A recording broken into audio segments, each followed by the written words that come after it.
um, I was going to hide the fact that my front teeth is broken by speaking like this, but I don't think it's going to work, so I'm just going to address it to everyone who is going to watch my video that I broke my front teeth, and it has nothing to do with the movie review that I will talk about, which is Spider-Man No Way Home, the movie that 99% of human population enjoy.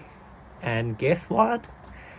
I'm the 1%, which is very disappointing because I don't want to, dislike anything all the time. I just want to have fun with other people, but sometimes you have to accept that you're just weird and you don't like the thing that people like. But I have my own reason. I'm Spider-Man fan. I'm not the comic reader, but I love Tobey Maguire Spider-Man. I love the movie, but my favorite Spider-Man is Andrew Garfield. And you probably know that in No Way Home, Tobey Maguire and Andrew Garfield, they came back to reprise the role of Peter Parker. And that they are the reason that made me realize why I don't really enjoy Tom Holland as a Spider-Man. I'm going to recap the movie from the beginning. So Spider-Man Peter Parker, he's like exposed to the public that he's actually Spider-Man, and he's like has to deal with the consequence of the Mysterios like out him online. And then he's kind of sad because everyone around him was harassed by the media or people in general. He's kind of feel guilty, and he wants to erase the memory of everyone in the world, which is okay. So now we have Doctor Strange to join the cast, which is kind of fun. And then they have this magic ritual, and it failed because Peter Parker keeps interrupting Doctor Strange while he was casting his spell, which is like a tiny detail, but it makes the movie less serious, because the reason why Doctor Strange makes a mistake is because he is interrupted by a kid, which make me question if the spell is so powerful and it could be dangerous, why would you let that happen? Why would you allow Peter to be with you in the first place, and then you cause the fraction of multiverse, which is kind of ridiculous. But anyway, it's not the big point. And then villains from another universe, from Sam Raimi's Spider-Man universe and Mark Webb Spider-Man's The Amazing Spider-Man universe, they come to this MCU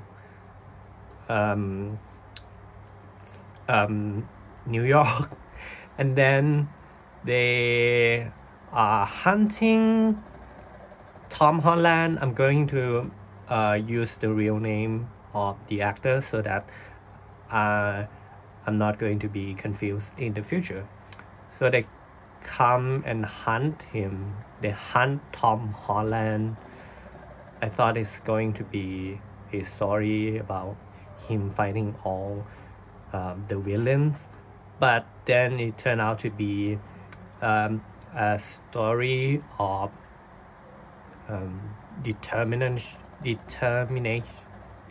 behaviorism.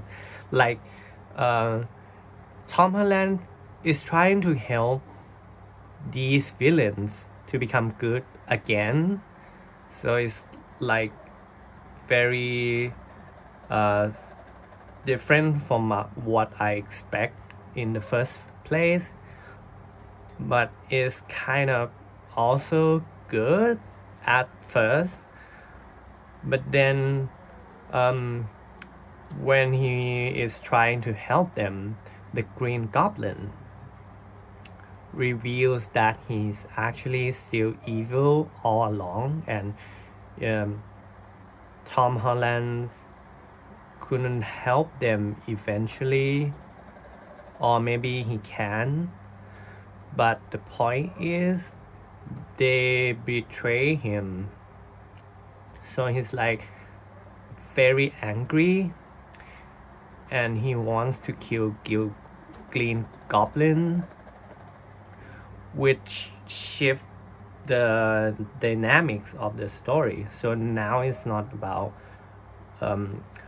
how Tom Holland is going to change the behavior of these villains. So it's not about the determinationism. I don't know the word, but it's like the question whether they could be changed or not. But then after Aunt May is killed by Green Goblin, the question changed to whether Tom Holland is going to forgive Green Goblin or not.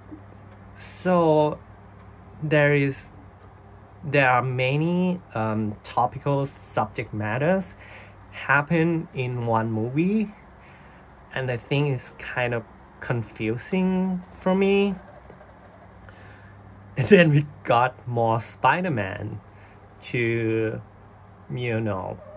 make Tom Holland realize that he has this responsibility to be good superhero.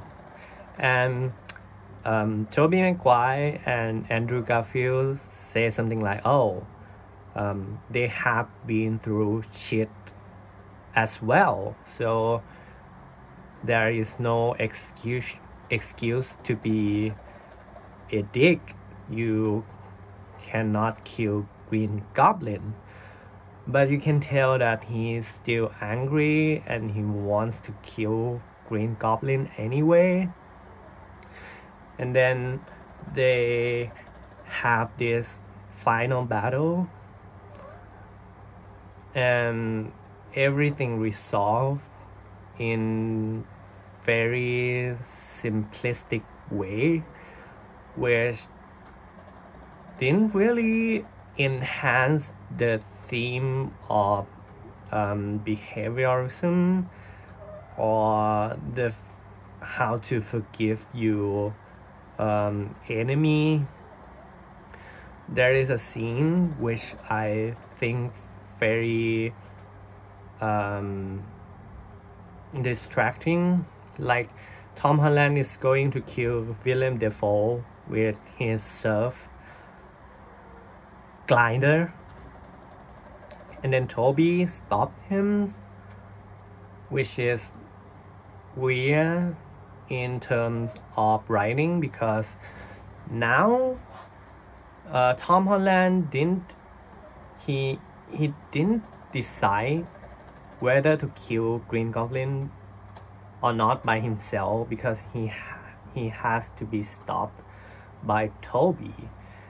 And I think that doesn't give any strong statement about his character. And it's a little bit disappointing. I don't think the writing is very good, but I kind of expected it to be good because the score from Metacritics and Rotten Tomatoes say that it's good. So I don't know if I could trust American critics anymore. The thing is, I think they enjoy this movie and they think it's good, which is very fair because when you criticize something, it comes from your emotion, how you react to a certain movie emotionally, and then you try to have this reason to back your statement, whether it's good or bad. But then it's kind of like, oh, I really enjoy it because it makes me happy by bringing out my nostalgic feelings. But on the other hand, they don't really bring up the conversation about the filmmaking, how the writing is not that very well executed. And that's why I don't really enjoy this movie, because I got this high expectation when in reality it's just very enjoyable movie. It's not like, oh, Marvel is revolutionizing everything by making this No Way Home movie. I don't like that. The things that I enjoy the most about this movie is pure nostalgia, because I'm so happy to see Tobey and Garfield again. And I just hope the best part of this movie comes from its own right. Like if it had this very intense fight scene that will become very iconic, like when Tobey Maguire stopped the train from Spider-Man 2 or something like that. But no, most of the time it's come from self-parody, how the filmmakers fully realize how people actually perceive Spider-Man in the community. Like they put lots of memes into the movie, and they are very funny, but it's not the strength of the movie. Now, I also think that the presence of Tobey and Andrew makes me realize that Tom Holland is very bland Spider-Man, and I kind of have this numb flashback when I saw Spider-Man directed by Sam Raimi, and they have these certain elements that I really enjoy. Like New York City is almost like another character in Sam Raimi trilogies, and also in the Amazing Spider-Mans. But in Tom Holland Spider-Man's movies, he doesn't have reaction with them, he doesn't have relationship with them. Why in Spider-Man Sam Raimi's trilogy, Spider-Man does have strong bond with the people of New York, and they kind of help him, and it's very emotional, And in The Amazing Spider-Man, when people turn the crane so that Spider-Man could go to the building faster to help him, it made this feelings that he is very relatable, like he's just another your neighbor and you kind of love him, and it has lots of soul and spirit in that connection between Spider-Man and people who he or they are trying to save. And that's why I hope in the future, when at the end Tom Holland's Spider-Man becomes poor and he has to live in his small apartment, I wish the filmmaker realized what makes Tobey Spider-Man and Andrew Spider-Man are very special to most of people. But I don't think they're going to do that, because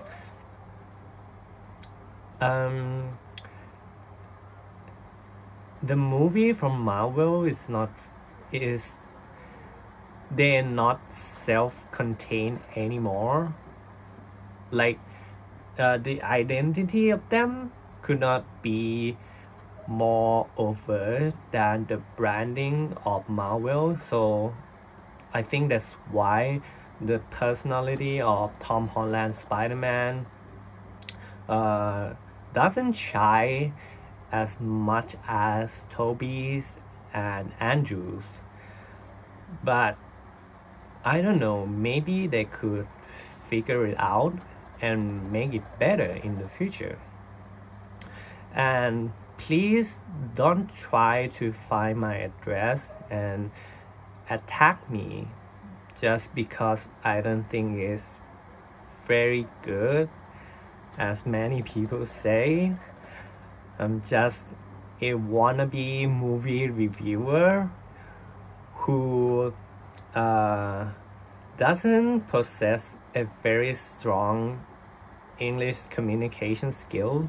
So right now I have to translate everything in my head, and I speak in this weird gesture because I have to turn everything in my head into English and then speak, which is very exhausting activity. But anyway, as I say, I want to be a movie reviewer, because who doesn't want to have an opinion and then get some appreciation in the form of likes. So if you think my opinions resonate or similar to yours, you can subscribe to my channels, and maybe you can comment so that I can improve or adjust something that you want to see in the future. So today I thank you so much and enjoy your movie.